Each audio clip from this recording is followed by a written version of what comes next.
And habit stacking, that's another way too. It's super important, especially if you're busy. If you're a very, very busy person, stack as many habits as humanly possible.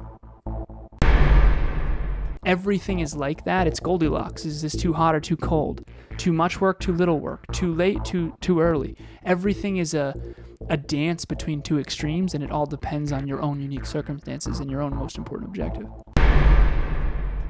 If you work long hours, like 10 or more hours, how do you break your days into sections, especially when you get home late at night? That's a good question. Jeff, go ahead. You coach more people than I. Yeah, so if you work long hours, that should be a section. So maybe your morning is smaller and your evening is smaller. So depending on when you do it. So do first third, second third, third third. I would assume that this person, the 10-hour workday is most likely the second of the 3 blocks. I really do recommend breaking your day into 3s though. I really do. So maybe you wake up at 5 a.m. and you don't get to work until 9, and then you do 9 to 7. And then after 7, it's evening. So just have smaller mornings and smaller evenings, but you should still, in your consciousness, I think of it in thirds. Yeah, I have a buddy who works at least 10 hours a day, and he's very much the same. Wake up, go to the gym, have breakfast. Anything he can do, that's like, honestly, basically his first third, because after that he starts working. But he tries to do anything he can do for his own business before he punches in, because I think it's like a 9 to 7 pretty much. And then afterwards he does quality time with his partner. And if he has any leftover work, he'll do that first. So that's kind of how he breaks it up. And he works a ton of hours and is an entrepreneur. So, and habit stacking, that's another way too. It's super important, especially if you're busy. If you're a very, very busy person, stack as many habits as humanly possible. When you are trying to accomplish your time, what is more important? Time used to learn how to do something, or time just doing the task, even if it takes longer to figure out? Oh, great question. So mathematically speaking, you have to figure out this. So let me try to take you through this. Okay. Person A goes to the gym for an hour every, 4 times a week, every week, but never learns about fitness. Person B goes to the gym for 40 minutes, 4 days a week, every week, but takes the other 20 minutes to learn about fitness. Who's in better shape? Mathematically speaking, the person who does the learning is far better off, because it's a compounding effect. If you get 1% better for each of those 40 minutes, it's going to eventually surpass the person who's just hammering. This is why they say to work smart, not hard, which I don't agree with, because you have to do both. You have to work hard and smart. And essentially what you have to do is work hard, find a way to work harder in less time, and work smarter in less time. And so there's a lot of math around productivity that I study pretty dogmatically, but the person who focuses on the learning and the improving more than just the brute force of doing will surpass the hard worker, as long as they actually are hardworking. Now, this can go the other way, and I want to give this disclaimer. There's some people that are so focused on working smart that they end up not ever putting in hard workouts, and I have seen that so many times. But usually someone either works too hard at the expense of improvement, or they are overly trying to learn at the expense of the actual doing, and there's an optimal stopping problem in between these. It's a great question, a great answer. I remember back in the day, anytime we were learning something that took a long period of time, it never happened on the job site, because on the job site, we made like $60 to $120 an hour. And off the job site, I think we made 18 or something.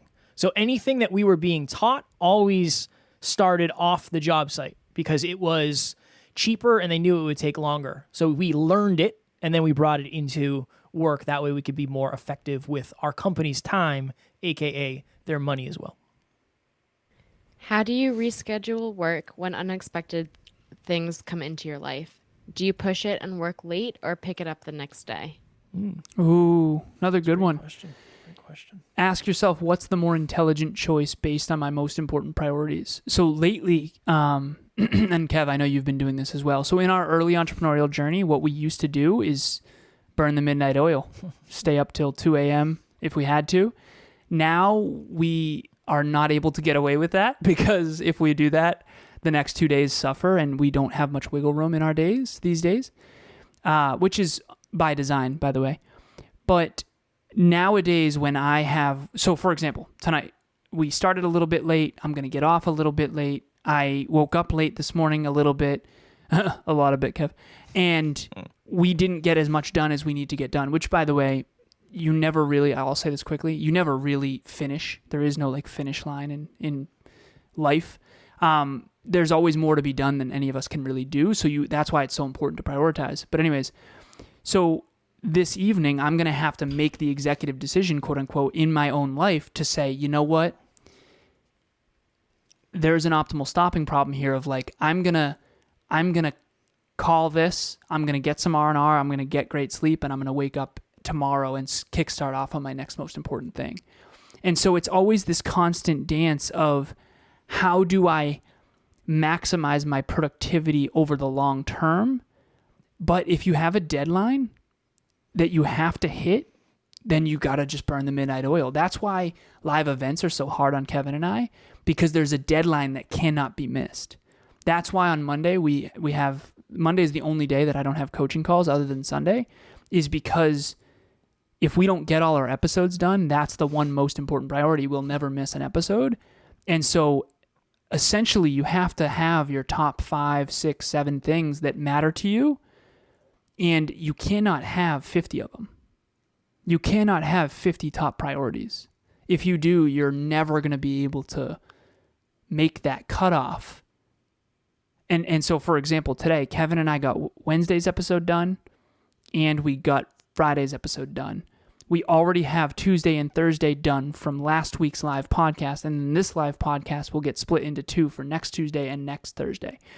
So essentially the next most important episode for us is Saturday's episode.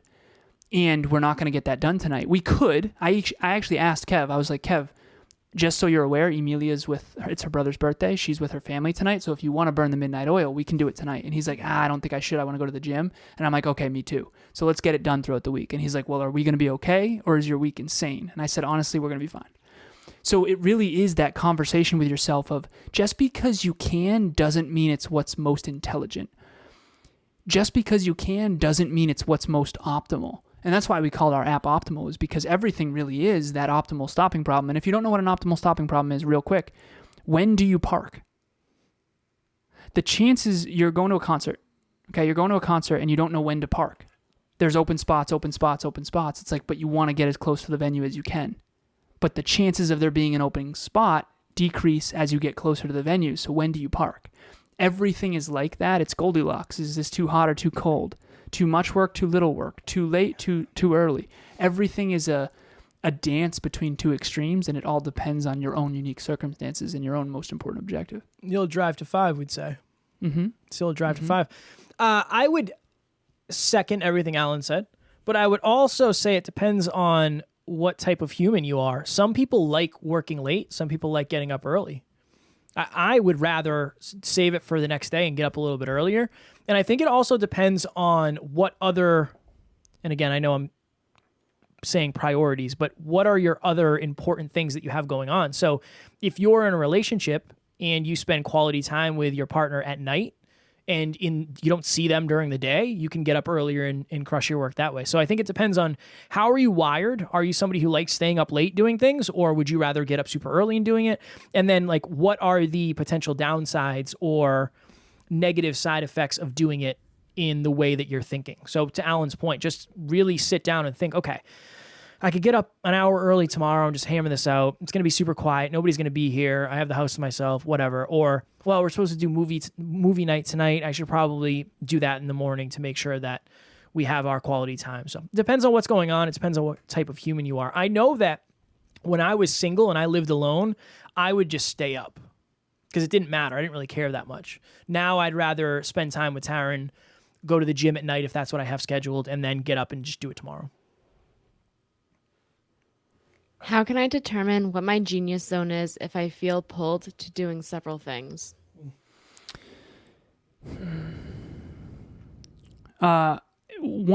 Everything is trade-offs. And I've told Kevin, I nearly was in tears when I was talking about this. I adore snowboarding. I adore basketball. Literally, I miss it so much. I miss it. I think about it all the time, honestly. But I also understand that I'm not going to be in the NBA. And there's something important to understand. It depends what you're optimizing for. So for Kevin and I, we're optimizing for mastery, which is how good can you get at your craft. Impact, how many people can you help improve the quality of their lives, and then profitability. How much money can you earn to improve your quality of life, your family's quality of life, the team's quality of life, and the world's quality of life. And so we're optimizing for mastery, impact, and profitability. So I'll just give this example. I love basketball. I enjoy it. I am passionate about it. I'm just as passionate, if not more passionate, about coaching. So I'll do both. Okay, in coaching, my mastery, I'm way better at coaching than I am at basketball. And in coaching, I actually can be, I have the potential to be one of the best coaches ever, whereas I don't have the potential to be the best basketball player. Okay? Number 2, impact. I'm impacting people way more with coaching than I am with basketball. No one cares when I play, nor should they. Right? And then number 3, profitability. No one's going to pay me to play basketball, right? But they will pay me to coach, especially in business, especially if they're trying to grow and scale globally. So you have to kind of understand that. You have to understand that there's a difference between passion and then logic and duty and responsibility and calling. Coaching is my calling. Basketball is a fun hobby. That's a sport that I love. And I can make time for it. And by the way, I'm actually planning on doing more basketball during cardio in order to cut weight so that we can hit our goal together. But that's more to cut weight than it is to actually have fun and play basketball. So you can always integrate these things and, to Kevin's point, habit stack them. But you really do have to at some point kind of grow up and realize there's only so much time. You only have so much time, and everything is a trade-off. And a lot of us want to delude ourselves into believing, and we're actually doing an episode on this week about this. We do. We want to delude ourselves into believing like we can be at every barbecue and still achieve our dreams. And it's just not real. It's not true. Everyone has heroes and stuff. And if you think about, who was it that said this? Oh, professional athletes. Professional athletes it looks like they're living the dream, but they're on the road all the time. I mean, Kobe Bryant talks about this, RIP. He's like, I was on the road 9 months out of the year, every year. I was away from my family, and his wife said, you better win if you're going to be away, for 9 months out of the year. And so I think it looks like being a multimillionaire professional athlete is awesome, and it is, but you have to understand the trade-off, the sacrifice that those people make with their body and their injuries and the being on the road. Everything comes at a price, and not knowing that, not realizing that, I think is really detrimental. So that's my answer is, figure out what your greatest level of contribution and fulfillment is and try to double and triple down there, knowing full well that, yes, you're going to miss some of those other things, persons, places, things, and ideas, but it's part of being an adult. Aim, can you just hammer the question quick? I just want to make sure I remember it. What's happening, guys? My name is Alex, and I am a professional videographer who runs a production company out of Halifax, Nova Scotia. The one thing that I love about working with Alan is that right away he was able to come in and set up a system for me that makes sure that I am taking charge of my time and I'm taking the actionable steps that I need in order to progress towards my goals on a day-to-day basis. He's always been great at giving me the information that I need exactly at the right time in order to progress to the next level when it comes to my business. And overall, I think he's just a great personality. When I get off the phone with him, I always find that I am energized. I know exactly where I need to focus my attention in order to progress, and I am getting the most out of what I do with my time. How can you determine what your genius zone is if you feel pulled to doing several things? Yeah, I would very much second what Alan said, and I think it's, what are you good at? What do you have abilities at that? Somebody asked me that recently. They said, well, how did you figure it out? And I said, well, it's the thing that only I can do.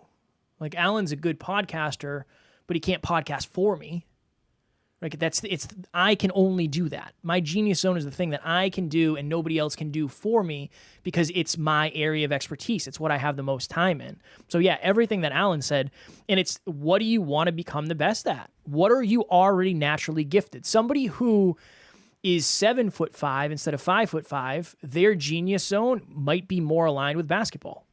They're going to be better at basketball than I am just based on the fact that they can reach the rim by standing there. That's very important. And then to Alan's point, and I don't know that this is a fact, but it works nicely as an example for this. There's a big difference between somebody who does triathlons, who swims, bikes, and runs, and the best bicycle rider on the planet who wins the Tour de France. There's a big difference because one person's genius zone is riding bikes and maybe the other one is being a well-rounded athlete. Or a marathon runner runs marathons only. They don't do triathlons because they're not the best in the world at triathlons. Maybe they're the best in the world at long-distance running. So I think to Alan's point, it depends on how much potential do you want to maximize when it comes to that thing. I want to rap, right? I love rapping. I want to rap, but rapping is not my genius zone compared to podcasting. It's just I'm not going to be the best in the world as a rapper. Can I be pretty good? Yeah, but I want to be the best at something, and I want to be the best podcaster. So yeah. It's a choice. It's a choice. It's a choice. One more lightning round? Because it says 56 minutes, so we're good. One more lightning round. As you become better at prioritizing your time and it comes at the expense of a relationship, how do you balance time in habits versus time in relationships? This is the only time in Emilia and I's relationship where I didn't get a score. So we'll do check-ins and it'll be like, how well are we doing? We call it the we. How well is the relationship, the we? And usually she says like 8. And I'm like, okay, what direction is it headed from your perspective? She'll say up. And after Next Level Live, I got 6. And she said, well, I was like, well, why didn't you tell me? She's like, well, I didn't want to stress you out even more because you were already so stressed out. And so essentially what I'm trying to say here is that to the point of the law of trade-offs, this is why it's really, really difficult to be successful in a lot of areas. It's very, very difficult. Back when I was a fitness coach, fitness competitor, fitness model, it was so much easier to be in great shape because my whole world revolved around fitness. All my clients, we were talking about fitness. I was in the gym talking about fitness. I was in the gym trying to get clients. Amy, you and I would go to the gym.